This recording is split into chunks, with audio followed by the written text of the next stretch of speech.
Hey, this is Brant with Vintage Statements, and today we've got this large bed frame that we're going to do as part 4 of a master bedroom set. So let's get started.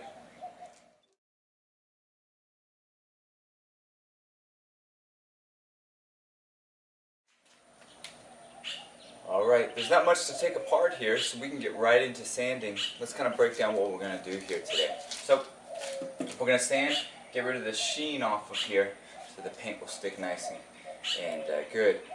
Then what we'll do is after we get 2 coats on it, we're going to scuff it up just a little bit over the edges, give it a little bit of a worn in look, wax it, and we'll have this piece done. Now it sounds pretty quick and easy, but it's actually going to take quite a while to paint, especially the headboard here, and sand all this stuff down. So we're going to get started. So we'll start from here, work our way back, and we'll get this project done today.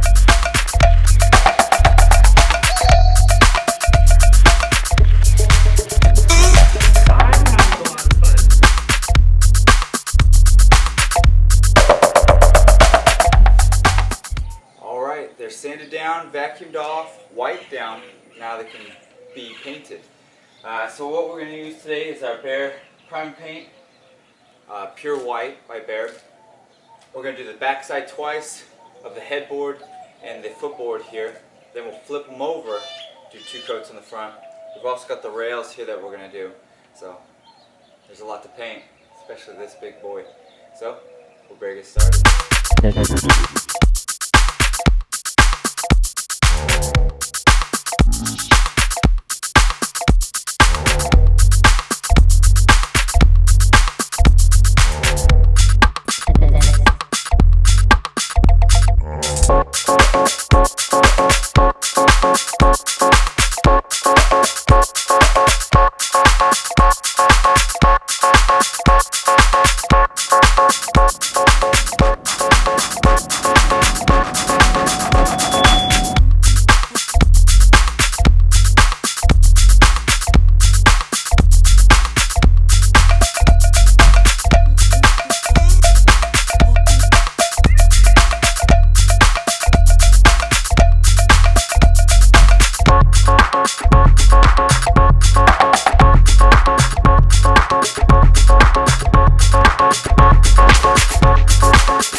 Alright, so we've got the pieces painted, dried. What we're going to do now is just add a little scuff mark to all the edges, give it a little bit of a worn in look, not too much, kind of to match the rest of the bedroom set, all the part 1, part 2, part 3 in the black. We're just going to scuff it up here, nice and easy, and we can start waxing it. So let's get started.